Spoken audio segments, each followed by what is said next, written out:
Work on the project was going well. Pearline was very busy coordinating activities. This wasn't the only project going on, and this project was very resource intensive.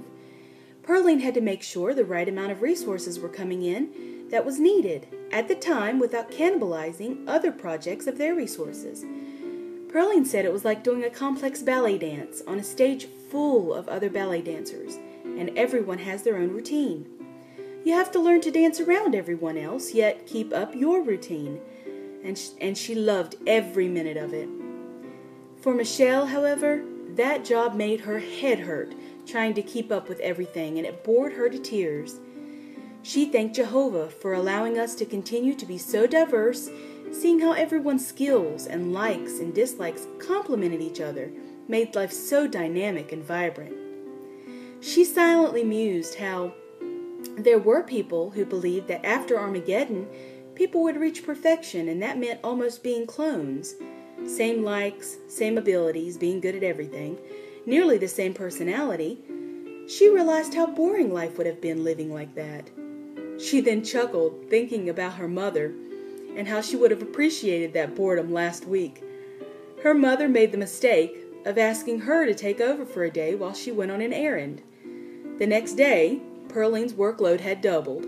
She had to take care of the day's work, plus undo all of the damage Michelle had done the previous day, including making a certain overseer take all the milled lumber back so his project can continue to proceed on schedule. "You didn't notice that his construction plan was actually using that lumber?" Pearline asked her. "Yes, Mom, I did, but I thought he'd never give me this lumber if he truly needed it." "Oh, Mish, he was calling himself being self-sacrificing.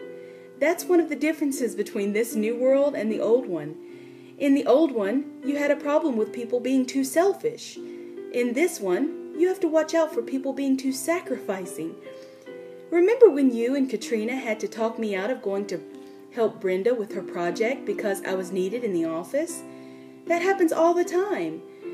When you do what I do, you learn to recognize it very quickly. Although he's usually pretty stingy when it comes to his lumber. I'm a little surprised how easily he gave it to you." "Mom, I'm just saying. And the one time you even bothered to check the construction plan, it's for this brother," Pearline mumbled under her breath. "Mom!"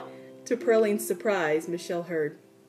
Pearline simply threw her hands in the air as if to say, "I'm done," and went back to her office. Michelle chuckled to herself and went back to assisting one of the builders. There wasn't much for her to do until the construction was nearly complete. Most of the brothers and sisters knew what they were doing and didn't require training. Pearline had done an outstanding job of gathering the experts. Michelle didn't want to stay at home, indulging herself in hobbies while all of this was going on. A couple of weeks later, one of the overseers came to visit Michelle. "Michelle, when was the last time you took a break?" he asked. "I just came off of one." "You know what I mean, Michelle. You've been working nearly every day since this project started. You need a break. Remember, too much work makes the bones grow weary, even in these bodies. I know you enjoy it, but work is work. You need some recreation, too." He handed Michelle a piece of paper.